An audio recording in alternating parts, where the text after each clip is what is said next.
Tinututulan ng ilang tsuper sa Davao City ang kapapasalang na anti-smoke belching ordinance ng lungsod. Masyado raw kasing mabigat ang parusa. Sagot naman ng lokal na pamahalaan, huwag na lang lumabag kung ayaw magmulta. Makibalita tayo kay Rose Bernales ng GMA Davao.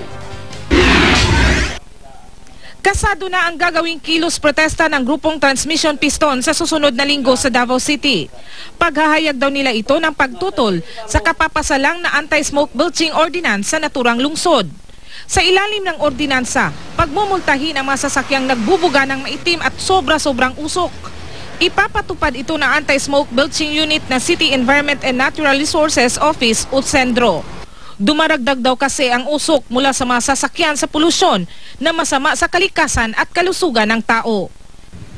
Found out na to nga wala gid siya sobra gid ang iyang sobra sa allowable ang iyang smoke nga gi-emit sa iyang sakyanan, ato siyang pabayaron, ato siyang i-apprehend. So kailangan jud i-maintain jud ang sakyanan. Magbabayad ng 1,000 piso sa City Treasurer's Office ang lalabag sa ordinansa. Kailangan ding isa ilalim ang sasakyan sa repair at emission testing para hindi na makapagbuga ng itim na usok.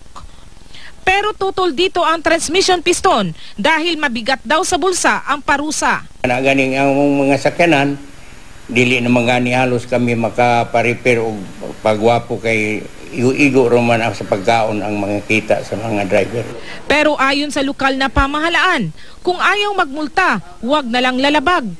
Pwede naman daw na voluntaryong ipatingin ang sasakyan sa Anti-Smoke Belching Unit Testing Center para matiyak na hindi ito magbubuga ng itim na usok. 100 hanggang 150 piso lang ang bayad dito. Alinsunod ang ordinansa sa Clean Air Act o Republic Act 8749. Rose Bernales, Nagbabalita, Pilipinas.